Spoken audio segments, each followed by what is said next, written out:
1분기에는 상장 기업들의 매출액이 9% 증가했습니다. 영업이익은 137%가 늘었고요. 현재까지 150개 넘는 기업이 2분기 실적을 발표했는데 매출액이 19% 그리고 영업이익이 91% 증가를 했습니다. 매출액 증가율은 1분기에 비해서 2배 정도가 되는데 영업이익 증가율은 오히려 1분기보다는 조금 낮아진 그런 상태인데요. 이런 모습은 3분기 이후에 이익, 즉 실적이 어떻게 될지를 좀 보여주는 단면이 아닌가라는 생각이 듭니다. 매출에 따른 이익 탄력도가 1분기를 정점으로 해서 계속해서 내려오고 있는 그런 상태로서 보이고 결국 기분 좋은 일은 아니다 이런 생각이 좀 듭니다. 어제 나온 미국의 2분기 성장률과 함께 우리 기업들의 이익이 주가에 어떤 영향을 미칠지 알아보는 시간을 갖도록 하겠습니다. 김일고 하나투자증권 수석 이코노미스트 나오셨습니다. 안녕하십니까? 안녕하십니까? 예, 어제를 포함해서 미국 시장이 소폭 그래도 상승을 하고 있고요. 어제 같은 때도 다우지수는 사상 최고치를 경신을 했습니다. 미국 시장을 어떻게 보십니까? 그래서 뭐 최근에 델타 변이가 전 세계적으로 또 확산되면서 두 가지 생각이 다 있는 것 같아요. 한 가지는 채권 시장에서 나타나는 움직임인데 경제가 다시 악화될 것이다. 그 때문에 장기 금리가 좀 많이 내려왔고, 근데 주식 시장에서는 백신 보급이 좀 확대된 나라에서는 그렇게 중증 환자들이 예전처럼 증가하지 않더라. 그런 걸로 보게 되면 델타 변이라고 하는 게 경제에 큰 영향을 미치지 못할 것 같다.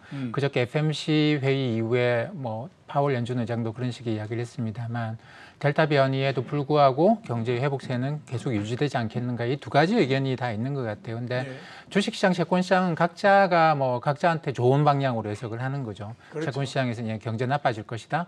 금리 떨어지고 채권가격이 올라가고 주식시장에서는 아니다. 그럼에도 불구하고 계속 좋아질 것이다. 그래서 주가 올라가고 이런 식으로 미래에 대한 정보가 아직까지 좀 불확실하기 때문에 그런 상황에서는 각자가 자기가 좋은 쪽으로 해석을 하는 그런 경향인데 지금도 그런 좀 과도기인 것 같습니다. 각자가 자기 좋을 대로 지금 해석하고 있는 상태다. 이렇게 이제 말씀을 해주셨고요. 지난밤에 2분기 미국의 GDP가 나왔습니다. 성장률 나왔는데 6.5%였고요. 원래 예상했던 컨센서스가 8.4% 정도였으니까 대략 한 2%포인트 정도 낮은 상태거든요. 그러니까 기대에 상당히 못 미쳤다라고 봐야 될 것 같은데 성장률을 보시면서 어떤 생각이 드셨습니까? 2분기 GDP 성장률이 얼마가 나오겠는가라고 하는 거를 한 두 가지 정도로 우리가 기존에 이제 예측을 해왔습니다. 한 가지는 사람들한테 묻는 거죠. 사람들한테 물어서 얼마 정도 나올 거냐, 이걸 이제 주간 단위로 계속 물어서 집계한 게 있는데 이거는 이제 8.4%, 8%는 넘을 것이다. 그런 식으로 사람들은 전망을 했죠. 근데 그거 말고 GDP Now라고 해가지고 발표되는 경제 데이터를 갖고 실시간으로 계속 업데이트를 해나가는 그런 프로그램이 있습니다. 이 GDP Now는 애틀랜타 연준에서 개발해서 이제 계속 매일매일 경제 지표 나올 때마다 업데이트를 하는데 이게 이제 좀 더 그동안의 추이를 잘 보여줘요. 그러니까 그렇겠죠. 2분기 초 4월, 5월 달에는 굉장히 높게 나오다가 이제 최근에 GDP 발표를 앞두고 최근에 나오는 경제 지표는 상당히 좀 기대에 못 미치면서 이게 뚜둑 떨어져 있습니다. 그래서 이걸로 보면 7% 조금 넘는 정도였다라는 건데 거기에 비해서도 조금 더 안 좋게 나왔죠. 그렇기 때문에 이걸 이제 종합적으로 놓고 생각을 해보면 어떤 모양이냐면 1분기에 경제가 특히 2월, 3월을 넘어서면서 경제가 확 올라간 게 있습니다. 그렇죠. 생산도 소비도 확 올라간 게 있는데 4월 달에는 그게 유지가 되다가 5월 달부터 약간씩 내려오기 시작을 한 거죠. 내려오기 시작해서 1분기가 1월 달이 굉장히 낮았고 2, 3월 달에 올라간 거. 그래서 1분기 성장률은 1분기 이 정도 GDP 정도가 나오는 거죠. 근데 그렇기 때문에 4월 달, 5월 달이 이 정도 나왔으니까 GDP가 1분기에 비해서 2분기 왠지 높게 나올 거다라는 건 분명했는데 이게 6월 달에 내려오기 시작을 한 거죠. 그러다 보니까 이제 기존에 생각했던 것보다 GDP 성장률이 높게 안 나왔다. 그래서 이걸 어떻게 해석해야 될 것이냐. 6월 경제 지표가 둔화가 되는 걸 어떻게 생각해야 될 것이냐. 이게 이제 핵심인데 일부에서는 이게 흔히 이제 경기 피크 아웃 했다. 하반기 되면 경기가 둔화가 좀 나타날 것이다라고 해석하기도 하고, 이게 주식시장 전반에서 대형주가 힘을 못 쓰는 가장 큰 이유라고 생각을 합니다. 실적이 좋은 거 1분기, 2분기 이야기고 1분기 확 좋다가 2분기 2분기부터 이렇게 좀 둔화되는 모습이 하반기에도 이어지면서 전반적으로 경제도 그렇고 실적도 그렇고 좀 피크아웃한 모양 아니겠는가, 고점을 지난 모양 아니겠는가 이렇게 해석하는 경향도 있고, 그 뭐 또 다른 경향은 뭐 그거 다 인정을 한 피크다. 근데 이게 둔화가 된다고 해서 피크아웃이라고 표현하기는 어렵고, 예. 델타 변이 때문에, 그리고 또 뭐 자동차용 반도체 부족 이런 공급 쪽에서 병목 현상 때문에 나타나는 일시적인 현상이고, 고점 지났다, 피크아웃 됐다라고 하는 표현은 적절하지 않고, 그냥 좀 완만하게 둔화되다가 가을쯤 돼서 델타 변이 영향도 좀 없어지고, 그다음에 뭐 일부 부품들의 병목 현상이 좀 완화가 되면 다시 올라갈 거다. 이 두 가지 시각이 존재하는 것 같아요. 예, 두 가지 시각이 존재한다. 상무님께서는 두 가지 시각 중에 어느 쪽에 좀 더 무게 중심을 두고 계십니까? 저는 지금의 둔화가 고점을 지나서 이렇게 쭉 둔화되는 움직임 같지는 않아요. 예. 왜냐하면 이렇게 쭉 둔화되려 그러면 뭐가 나타나야 되느냐면 수요의 둔화가 있어야 되거든요. 그래서 수요가 둔화되고 있다 생각되면 기업들도 이제 생산을 본격적으로 줄일 움직임을 보이는데, 예. 지금 모양 그게 아니고 수요는 계속 강력합니다. 예. 그러니까 소비자들의 수요는 강력하고 이 병목 현상으로 나타나는 거기 때문에, 이거는 그러면 병목 현상이기 때문에 기업들이 더 열심히 투자를 하고 생산을 하려고 하죠. 그래서 요게 병목 현상이 몇 달을 거치게 되는데, 지금 뭐 자동차 반도체에서는 일부 병목 현상이 해결되기 시작했고, 예. 뭐 여기저기서 조금씩 해소되는 움직임이 나타나고 있습니다. 그렇기 때문에 뭐 피크아웃 됐다, 고점 지났다 이렇게 생각하는 것보다는 좀 둔화가 나타나는데, 그게 이제 다시 언제쯤 좋아질까, 그걸 생각해 보는 게 더 좋지 않겠는가, 그렇게 생각합니다. 아직 피크아웃은 아니다, 이렇게 이제 말씀을 해주셨고요. 성장의 기대에 못 미치다 보니까 시장의 가장 핵심적인 포인트가 뭘까 하는 거에 대한 생각도 조금씩 바뀌고 있지 않나라는 생각이 듭니다. 상반기는 우리가 보면 뭐라 그래도 금리였습니다. 그랬기 때문에 항상 경제 지표에서 가장 많이 관심을 갖고 봤던 지표가 인플레였던 것 같고요. 근데 하반기에는 이런 상태가 되면 아마 금리나 인플레 같은 경우에는 별로 그렇게 관심을 못 끌 것 같고, 오히려 지금 저희가 좀 전에 얘기를 나눴던 것처럼 성장이라고 하는 것이 계속 될 거냐, 경기 회복이 될 거냐 안 될 거냐, 이거를 가지고 계속해서 얘기를 할 가능성이 높지 않을까라는 생각이 들거든요. 상무님은 어떻게 지금 판단하십니까? 맞습니다. 지금 말씀하신 것처럼 상반기와 같이 유동성, 뭐 금리, 연준의 정책 이런 거에 신경을 쓰기보다는 이제는 요거 떠나서 진짜로 경제가 계속 좋아질 수 있겠는가, 그리고 기업의 실적이 계속 증가할 수 있겠는가, 요거에 완전히 집중을 하는 것이죠. 물론 상반기에도 이제 유동성이나 금리라고 하는 게 주가에 그렇게 플러스 영향을 주지는 않았어요. 그래서 주식시장이 실적 이야기를 해왔는데, 이 실적이 1분기에는 굉장히 좋게 나오고 1분기에는 GDP 성장률도 1월 지나면서 2월, 3월부터는 그 경제 지표들이 확 좋아지는 모습이 보였거든요. 예.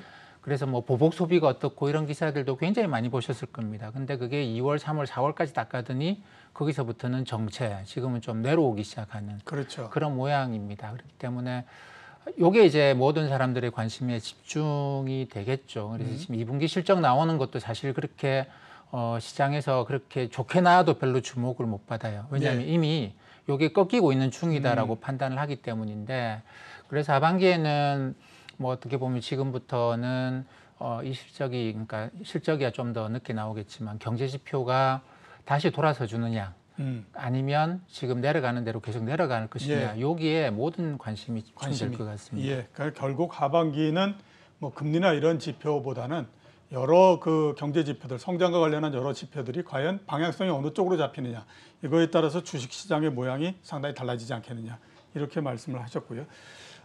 질문이 들어와서 좀 몇 개를 제가 질문을 드리도록 하겠습니다. 굿타임 투 두라는 분이 질문을 하셨는데요. 미국이 그래도 견조하게 아무튼 그 경제도 좀 나왔고 시장도 굉장히 견조하게 올라가고 있는 그런 상태인데, 우리 시장은 계속해서 지금 박스권을 벗어나지 못하고 있는 상태입니다. 이유가 뭐라고 지금 보십니까? 한국 시장이 그 딱 미국만 따라가는 건 아니에요. 특히 2010년대 이후로 보면 외환 시장은 중국 따라가는 경향이 훨씬 더 강하고, 그렇죠.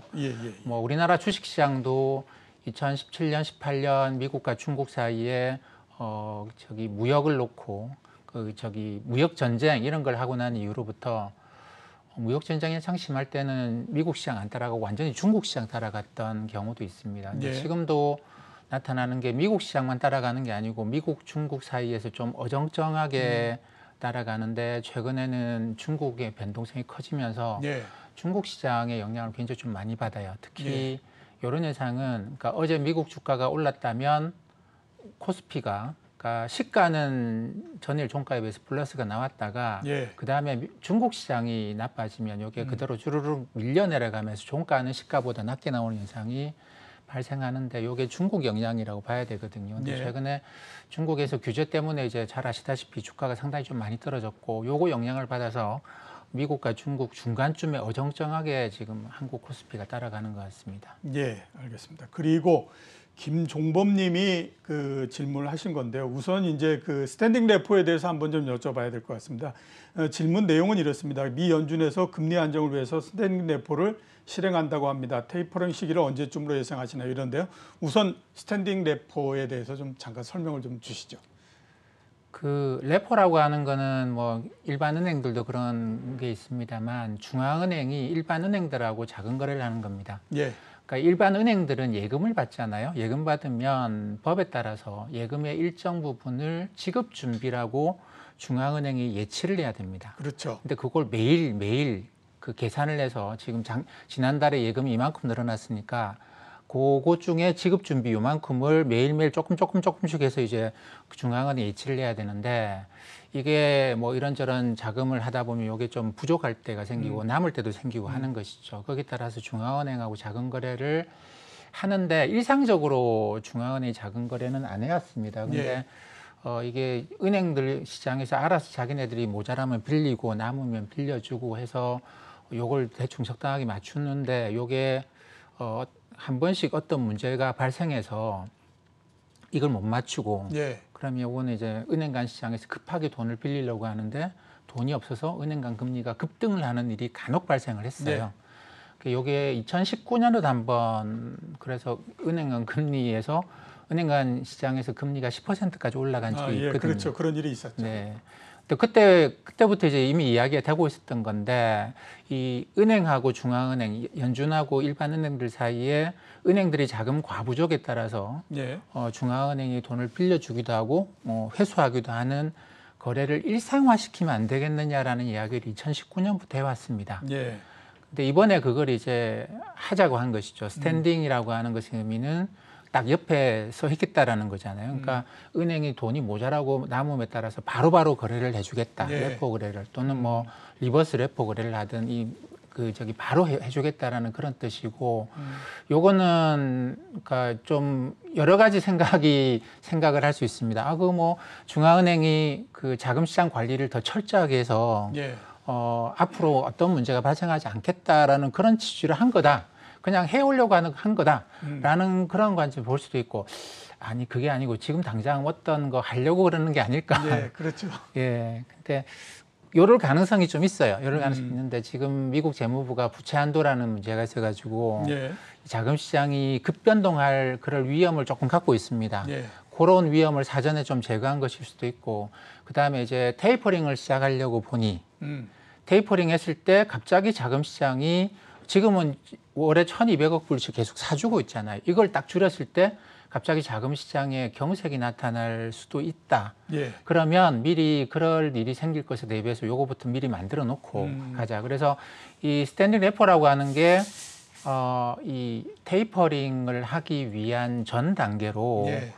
했을 수도 있다라고 생각을 합니다. 예. 근데 그거는 개연성은 있는데 뭐 너무 크게 생각하실 필요는 없고, 다만 연준이 자금 시장에서 나타날 수 있는 뭐 이런저런 불안정한 거, 예전에는 그렇게 생각했거든요. 아니 그거는 은행들이 자기들 알아서 해야지, 뭐 금리가 10% 20% 갈 수도 있는데 예. 그 자금 관리 잘못하는 은행은 그만큼 벌을 받아야 되는 거다, 그렇게만 생각을 다들 해왔어요. 근데 예.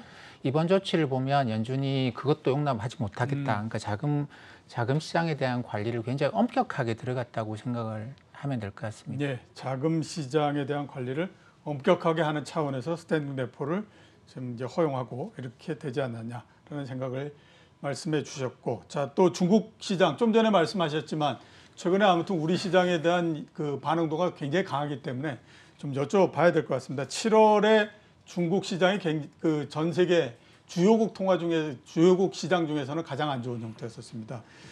상해 지수가 5% 넘게 거의 6% 정도 하락을 했고요. 그 영향으로 해서 항생 지수도 굉장히 많이 떨어졌고 또 그 영향을 우리나라 주식시장도 좀 받아서 시장이 별로 안 좋고 뭐 이런 형태였거든요. 많이들 규제를 얘기하고 그러던데 중국 시장이 이렇게 약세인 이유가 뭐고 앞으로 전망은 어떻게 지금 보십니까? 그 많은 분들이 오해를 하시는 게 중국도 일종의 자본주의 국가라고 오해를 하시는데 예. 아니죠. 중국은 사회주의 국가고 이번에 왕이 외교부장이 중국한테 건드려서는 절대 안 될 세 가지를 이야기했는데 그중에 첫 번째가 이제 중국 특색의 사회주의. 예. 이거 건드리지 마라라고 한 거죠. 근데 자본주의 국가에서는 그렇습니다. 기업들이 뭐 어떤 형태로든 돈을 버는 것에 대해서 기본적으로 그게 권장되는 상황이에요. 근데 사회주의 국가에서는 기업이 돈을 벌긴 하는데 가만히 보니까 플랫폼 쫙 깔아놓고 그냥 돈을 끌고 있는 거거든요. 특별하게 뭘 하는 게 아니고 그냥 플랫폼 비즈니스. 그래서 뭐 올해 들어오면서부터 중국 정부에서 플랫폼 비즈니스에 대한 규제를 강화하겠다는 이야기를 계속 해왔습니다. 그래서 예. 지금 때리고 있는 거 보면 전부 다 이제 플랫폼 비즈니스예요. 디지 주식도 그렇고 뭐 알리바바, 텐센트 이런 기업들에 대해서 그냥 플랫폼 깔아놓고 돈 버는 거 아니냐. 근데 어떻게 보면 금융도 그런 거거든요. 금융이라는 것도 그냥 깔아놓고 돈을 긁고 들어오는 것이죠. 근데 이런 기업들이 돈을 많이 버는 거는 그냥 소비자들 주머니를 터는 거 아니냐라고 하는 생각이 자본주의에서는 그렇게 생각 안 합니다만 사회주의에서는 그렇게 강하게 생각을 합니다. 그렇죠. 그래서 이쪽을 이제 규제하고 들어가는 거죠. 이게 부동산 관련된 금융, 그다음에 제2금융권, 그다음에 뭐 알리바바, 텐센트, 디지 주식 이런 쪽으로 해서 계속 규제가 들어가는데 그게 이제 시장이 기존에 생각했던 것보다 굉장히 강력해요. 예. 그래서 중국이 그 2013년부터 중국 특색의 사회주의라고 하는 그런 이야기를 해왔습니다. 그전에는 개혁 개방, 그러니까 미국식의 자본주의를 받아들일 수도 있다는 이야기를 해오다가 2013년부터 확실하게 이제 중국 특색의 사회주의라는 이야기를 하면서 미국과 이런저런 이제 문제를 일으키기 시작했는데 이번에 그거 훨씬 더 좀 강하게 이야기를 꺼낸 것이죠. 그러다 보니까 이게 주식시장이라고 하는 거 그럼 어떻게 봐야 되는 거냐? 중국의 주식시장이라는 걸 주식이라고 하는 기본적으로 그런 거 아닙니까? 기업이 돈을 많이 벌면 되는 거거든요. 그러니까 이익을 많이 내는 것이죠. 근데 그렇게 해야지만 주가 올라가는 건데 사회주의는 기본적으로 그런 생각이 아니에요. 그러면 중국의 주식시장이라는 걸 어떻게 봐야 될 것이냐 이 부분에 좀 혼돈이 일어나는데 뭐 최근에 이제 뭐 그 JP 모간이나 이런 골드만삭스나 이런 금융기관들을 중국 정부에서 불러서 이야기를 한 거에 따르면 우리가 개혁 개방에 대한 기본적인 기조를 바꾸려고 하는 건 아니다. 그 기조는 유지하고 몇 가지를 규제하는 것이니 너무 놀라지 않았으면 좋겠다 이런 이야기를 하긴 하는데 어쨌든 시장은 좀 놀란 것 같아요. 예, 그렇죠. 전망은 어떻게 보십니까? 일각에서는 이런 얘기들 합니다. 그 플랫폼 비즈니스를 비롯해서 규제를 하고 있지만 그게 중국만 그런 건 아니다. 잘 뜯어보면 미국도 그렇고 영국도 마찬가지로 뭐 아마존 그 크게 못 들어오게 하고 이러는 것들도 영국에서 다그하는 것들도 그 비슷한 일원이고 그다음에 또 무엇보다도 주가 자체가 굉장히 낮지 않느냐. 그리고 과거에 2015년도 같은 때 주가가 중국 시장이 많이 하락하고 할 때는 그 신용이 전체 시가총액의 4% 넘고 그랬는데 지금은 2%도 안 되는 상황이기 때문에 이제 중국 시장이 더 이상 하락하거나 그러지는 않을 거다라는 얘기를 하고 있거든요. 상무님은 어떻게 전망을 하십니까?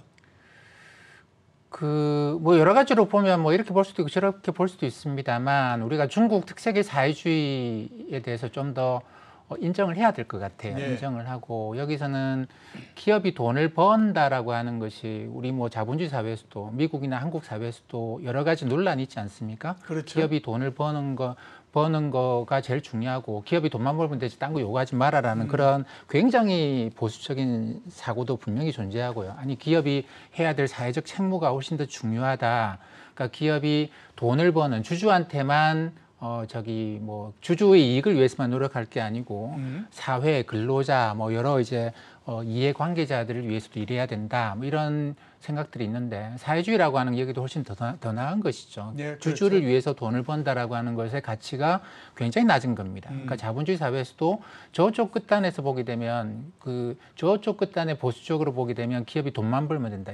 기업은 주주를 위해서만 일한다. 예. 요게 어떻게 보면 그 자본주의 주식시장의 가장 뭐 핵심적인 부분이죠. 네, 그렇죠. 근데 이게 이제 그 전반적으로 지금 미국이나 한국에서 겪고 있는 것보다 중국 특색의 사회주의라고 하는 거 훨씬 더 이게 약화된 모양이에요. 그렇기 때문에 뭐 여러 가지 그동안에 이제 중국은 그걸 예전에 이제 뭐 검은 고양이든 흰 고양이든 쥐만 잘 잡으면 되지 않느냐, 자본주의든 사회주의든 인민들의 생활을 개선시키면 하겠다. 그걸 이제 받아들이겠다라고 하는 그런 세계 생각은 분명히 아닌 건 분명합니다. 그렇기 때문에 주식이라고 하는 걸 볼 때, 그러니까 그걸 볼 때 이제 관점에서 좀 다르게 볼 필요는 있는 것 같아요. 좀 더 조심스럽게 볼 필요가 있다고 생각합니다. 예. 자, 이제 국내 시장으로 넘어가서 한번 좀 여쭤보도록 하겠습니다. 실적에 관해서 한번 좀 여쭤보겠는데요. 2분기 실적이 앞에서 제가 말씀드렸던 것처럼 매출액이 19%, 영업이익 91% 증가했으니까 나쁜 건 아니다라는 생각이 듭니다. 근데 이 그 실적이 발표돼도 주가에는 제가 봤을 때는 거의 영향을 미치지 못하는 것 같다. 이런 생각이 들거든요. 실적이 반영되지 않는 이유가 뭐라고 지금 보십니까? 그 우리나라 기업들의 경우에는 순이익도 중요하지만 이게 매출이 얼마나 증가하는가라고 하는 게 굉장히 중요하게 봅니다. 그렇죠. 왜냐하면 이게 이제 기본적으로 소비재를 우리나라 큰 기업들이 소비재를 생산하는 기업이 아니고 자본재 중간재를 생산하는 기업인데 그게 이제 매출이 증가하지 못한다는 이야기는 뭐 가게가 올라가서 순이익은 나올 수 있어요. 근데 매출이 증가하지 못하면 이게 고점을 지나고 있을 수 있다. 피크아웃 있을 수도 있다. 그런 이야기를 하는 거죠. 그래서 최근에 우리나라 기업들의 대기업들이 실적 나오는 것에 대해서 부정적인 왜 주가가 안 올라가지 이런 이야기를 많이 하시는데 가장 큰 이유는 매출액 증가세가 이제 거의 매출액이 왜 안 늘어나지 이런 식의 생각들을 하면서 볼 수밖에 없습니다. 그리고 뭐 순이익 같은 경우에도 나쁘진 않아요. 결코 나쁘진 않습니다만 그렇게 증가하는 모양 같지는 않다. 그러면 이게 매출액이 계속 이렇게 둔화가 되면 그 말은 이제 앞으로 우리나라 과거 사이클로 보게 되면 매출액이 고점을 찍고 하기 시작하면 그 상태를 몇 년이 지속하는 게 아니고 이게 불과 한 3개월, 6개월 이후에 이제 매출액이 감소하기 시작하는 그런 패턴을 보여왔거든요. 그러니까 우리나라 사이클은 굉장히 좀 짧게 나타나는 그러니까 소비재 기업들이 아니다 보니까 이게 사이클이 굉장히 짧게 나타나는 건데 그런 식의 패턴이 나타나지 않겠는가라는 것에 대한 걱정들인 것 같아요. 그게 외국인들 같으면은 거기에 대해서 굉장히 좀 굉장히 빨리 움직입니다. 국내 기관 투자자들이 두 번째로 움직이고 개인들은 아예 좋아지겠지 뭐 기다려보자 이런 식의 생각이 굉장히 강하고 그래서 외국인하고 개인하고 사이에 생각의 차이가 굉장히 큰 부분이 이 부분이에요. 그러니까 실적의 피크아웃 이런 것에 대해서 외국인들은 지금 굉장히 좀 빨리 움직이는데 외국인들이 맞을지 안 맞을지 모르겠습니다만 어쨌든 지난 6월 달부터 그리고 앞으로 한두 달 정도 더 지속되지 않겠는가 생각하는데 경제 지표의 움직임은 이게 어쨌든 좀 둔화해요. 그다음에 다시 올라갈지 어떨지는 좀 지켜봐야 되는데 어쨌든 둔화기 때문에 그런 것에 대해서 외국인들이 굉장히 좀 빨리 움직이고 있다 보니 매도세가 나타나는 그런 것 같습니다. 네. 앞에서 제가 오프닝에서 말씀드렸던 것처럼 1분기의 매출액 증가율이 9%였고요. 2분기는 현재까지 19%니까 과거 우리 경우를 보더라도 매출액이 20% 이상 늘어나는 거는 그렇게 쉽지가 않은 일이거든요. 그러니까 아마 2분기에 매출액이 19% 늘어나니까 상무님 좀 전에 말씀하셨던 것처럼 저 정도 매출이 늘어났으면 이제 피크아웃을 하는 거 아니야? 이런 우려가 시장에 지금 상당히 작용을 하고 있다. 이렇게 보이네요. 자, 그리고 또 하나 이제 여쭤볼 게 중소형주 관련한 부분들입니다. 지금 실적이 좋아지게 되면 만약에 뭐 오늘처럼 LG화학이나 이런 데 이익이 증가하면 LG화학 주가가 올라가는 게 아니라 LG화학이 속하고 있는 2차 전지의 중소형주들이 올라가 버리는 그런 형태로서 지금 계속 이어지고 있습니다. 앞으로 이런 패턴이 계속 이어질 거라고 보십니까? 아니면 순서가 바뀌어가지고 역시 이제 대형주들이 올라가는 이런 형태로서 바뀔 거라고 보십니까? 어떻게 판단하십니까? 그 경제 성장, 매크로에 자신이 있으면 대형주로 가죠. 예. 대형주로 갑니다. 그러니까 대형주가 이제 매크로가 좋아질 때 그러니까 큰 기업들이 가져가는 몫이 굉장히 커요. 예. 근데 지금 거기에 대해서 걱정들을 하고 대형주에서 외국인 매도세를 겪다 보니까 이거 뭐 사도 못 올라가는 현상이 나타나니까 그렇게 되면 매크로에 자신이 없는 상황인데 지금은 그렇게 되면 중소형주로 넘어갑니다. 그러니까 이게 나쁘진 않거든요. 나쁘진 않은데 이쪽에서는 외국인 매물로 눌리다 보니까 이게 안 눌리는 쪽으로 이동하고 그러다 보니까 중소형주가 강한데 이거는 뭐 단순히 수급의 문제라기보다는 외국인들이 매도하는 이유는 향후 매크로가 뭐 몇 달 동안은 최소한 몇 달 동안은 이게 좀 둔화가 된다. 예. 그러니까 이게 심하면 나중에 가면 이게 지난 4월, 5월 달이 고점이었고 쭉 떨어질 수도 내려온다. 있다. 이런 식의 시나리오를 갖고 이제 하다 보니까 대형주에는 매도세가 강한 거죠. 매크로에 자신이 없다라고 제가 표현을 하는 건데. 근데 이게 그렇다고 해서 경제가 나빠지는 사이클은 지금 아니에요. 그렇기 때문에 이런 경우에 중소형주로 좀 어떻게 보면 피신하는 거죠. 피신해서 예, 그렇죠. 외국인 매도세가 잘 없고 그러니까 이 중소형주로 피신했다가 나중에 다시 이제 경기가 다시 돌아선다 그러기 시작하면 다시 대형주로 옮겨가고 그러지 않겠는가 싶습니다. 예. 질문이 하나 들어와서 또 질문을 좀 드리도록 하겠습니다. 청정지영님이 질문을 하신 건데요. 한국은행의 금리 인상을 전제로 하는 주식시장 의견에 대해서 부탁을 드렸습니다. 앞으로 한국은행이 뭐 하반기에 금리를 인상할 것 같은데 그에 따라서 우리나라 주식시장 앞으로 모양 전망은 어떻게 지금 보십니까?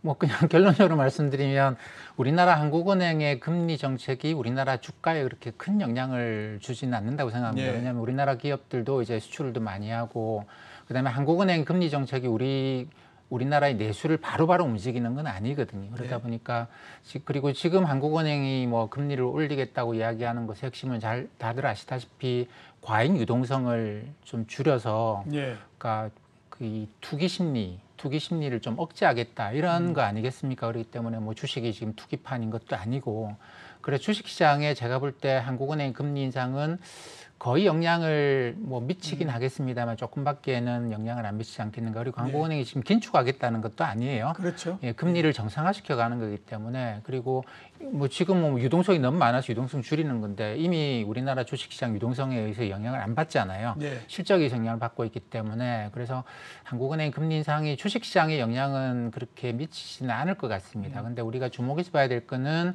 한국은행이 뭐 이번에 한 번 올리고 아마 빠르면 내년 초 정도에 또 한번 올리고 내년까지 보통 한 3번 정도 올리지 않겠는가라고 하는 생각들이 보통 시장에 많은 것 같은데 그런 게 이제 그 투기 심리 전반적으로 투기 심리를 좀 억제해서 정상화될 수 있겠는가 그게 관심이고 주식은 그것보다는 이제 실적을 보시면 될 것 같습니다.